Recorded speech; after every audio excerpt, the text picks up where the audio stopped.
Well, it was quite a thing to be at the auction yesterday and see how many people were so generous to Tom and are giving to help him. It was heartwarming. It was uplifting. And I've been thinking a lot lately about what does it actually mean to be the light of the world, as Jesus says in Matthew 5, the Sermon on the Mount. What does it mean to be the salt of the earth? What are we supposed to be doing? I had two events this week which I really wrestled with. What does God want me to say? One, on Wednesday, I did a funeral for an 18-year-old young lady, and thought to myself, and every time I do a funeral for someone I don't know, I try to make some kind of testimony, say something that will maybe affect someone there. That was one. And then yesterday, sitting in the break room at the auction where the employees take a break, there were 3 or 4 people there, and they actually got into a discussion about witnessing and Christian witness, and I'm sitting there thinking I should say something, but I prayed about it and thought about it, and God told me, be quiet. Keep your mouth shut this time. And I did, and someone else came in I knew was an atheist, made some comments, and I didn't say much. And then when everybody left, I talked to the one lady that I know is a real devout Christian, and I said I was waiting to get into that conversation, but this time God told me to kind of just back off. Just think about the responsibility to be the light of the world.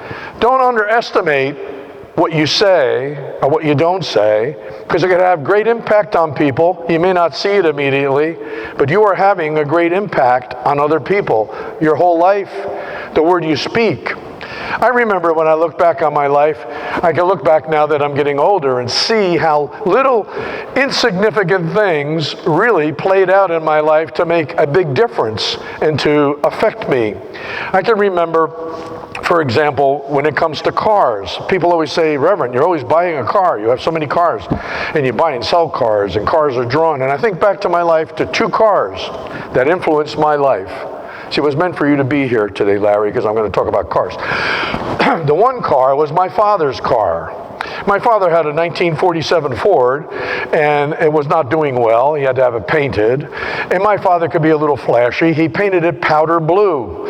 Now you can just, I don't know if you know what a 47 Ford looks like, but it's just a rounded back, powder blue.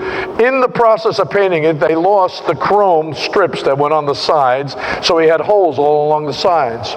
So this is what my father's great idea was, to put a red reflector in every hole. So he drove this powder blue car with red reflectors on each side of the car. The car was breaking down. The seat that the driver sat in broke. It fell back. So his idea was to wrap piles of newspaper in the back seat so the seat wouldn't fall down. The driver's side window wouldn't open, so whenever we went on the parkway and had to put a quarter into the toll, somebody from the back seat had to crawl over the newspapers and drop the quarter into the chute to pay the toll. His car would always stall at the most inappropriate times. We were on the Pulaski Skyway, and it stalled right on the top of that Pulaski Skyway. I think they're redoing it now. And he would say, it's a vapor lock. We had to stop the car, get out of the car. He had to take the carburetor apart, put his hand over the carburetor, get the car started. Everybody's blowing their horns. He had a windshield wiper that didn't run by electric, it ran by some kind of air pressure. So when you're going up a hill, the wiper would stop. You couldn't even see where you were going. You took your foot off the pedal, it started going 90 miles an hour. That's the kind of car we had. So I always have a car that doesn't quite measure up because I'm used to it. I have a car that you could get in it and do anything you want. You could jump over the seats, eat, drink, have a good time. I don't care about it. That's why I have that car. But then there was my uncle. My Uncle Paul was immaculate. And in 1957, he bought a new car, and as he always did when he bought a car, he brought it over to our house because my grandparents lived with us, his in-laws, and he brought this 1957 brand new Chevy Impala, parked it in front of the house, and showed it to us all. That car was black, with black interior, decorated with beautiful chrome. It was a gorgeous car, a 57 Chevy. And he kept it immaculate. And if he took it to a car wash and they drove it too fast, he would correct them and tell them to drive his car properly. That car was always waxed. That car was never dirty. Nobody ate in that car. That car was perfect. It was kept in the garage. Now, what do you think I'm driving today? I'm driving one old car that has 180,000 miles on it, and I don't care what happens to it. That's why I have it. So you could get in my car, you could do whatever you want. You could have a good time. My other car, by the way, and I just thought about this last week, is a brand new Impala Chevy. It's black with black interior. Now think about that. Subconsciously, my Uncle Paul affected me in such a way that my mind just maneuvered over the years so that I have the same exact kind of car he had. Nobody rides in it. Nobody smokes in it. Nobody eats in it. Nobody drives it. It's in the garage. If you want to see it, you could come over and see it. Think about it. Look how that affected me in 1957. I was only 10 years old. Look how that affected my life, because one car was one way and my uncle was so meticulous, he affected me in another way. Think about how these things affect us, and as you get older, you can see it in your own life. And then think about how are you affecting other people by the way you live and the things you say. How is God using you to affect somebody, to help them with their faith and their faith pilgrimage? So at the funeral on, I guess it was Thursday, for this 18-year-old lady that died, and I'm thinking about what can you say? What can you say? You must rely on the Spirit.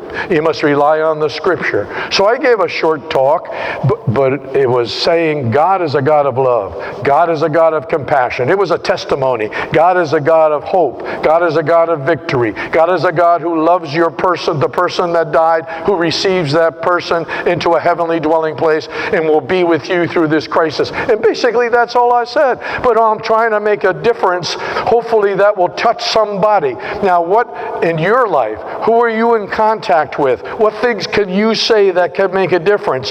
Don't underestimate the words or the actions in your life. Don't be argumentative. To be testimony, to be giving a witness, doesn't mean you have to be argumentative, doesn't mean you have to be condescending. In fact, that's what they were talking about yesterday in the break room, how someone was witnessing to them, but they were acting condescending, judgmental.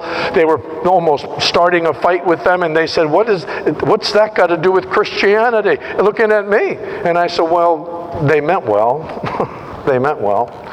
But it is to share our faith in a loving way, not in an argumentative way. The goal as a Christian is not to win an argument. The goal is not to be in control or to be right all the time.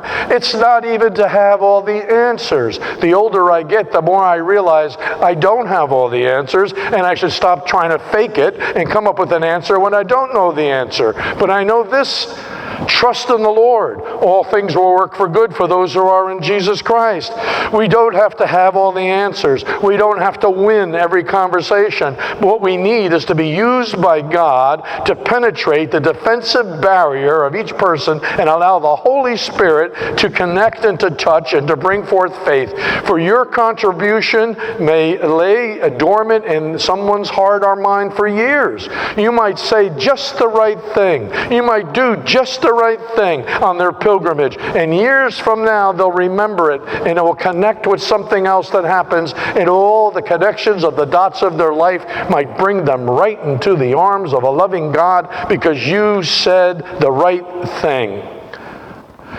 I look at my life and I can connect the dots, how God had my faith grow. From a child being raised by people of faith, to a teenager, to a young adult, to an older person, all the way down. I could even date them. I have it here, but I won't bore you with it. And how all the connections of the dots led to faith. That's what's happening. And that's what God's counting on you to do. Last word. So I remember when I run the cross-country course in Bigelow Park, and every time I get to the 1.5-mile mark and I go around that big Christmas tree right there by Parker Home, you know where it is, on Easton Avenue, we go up, you get around the tree, and you come down, you got a mile to go in the race. Now, I used to work out with one of the best cross-country runners in the state of New Jersey, John Sadler.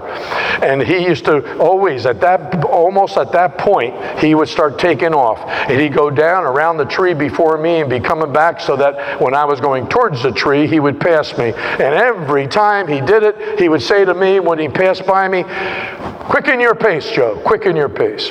Now, do you know I can't go to Bigelow Park and run the cross-country course without every single time I get to that point in the course, I can think of him telling me to quicken the pace. What a small little thing, never forgotten, 60 years ago, still affecting my life. Imagine what you're doing with children, with people, everybody you come in contact with.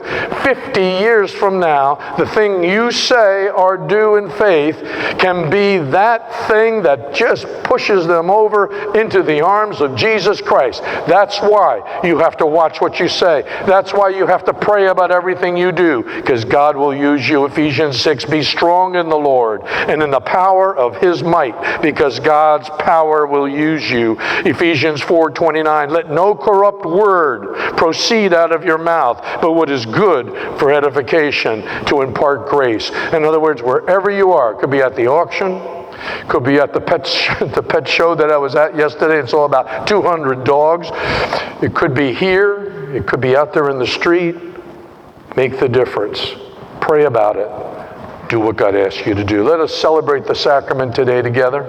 May God be with each one of us. Be strong, be courageous, said Joshua. Don't be frightened, don't be dismayed, for the Lord your God is with you wherever you go. Resist the devil, and he will flee from you. For I, the Lord, will hold your hand, and it is I who say to you, fear not, I am the one who helps you. Let us sing our preparatory hymn 353.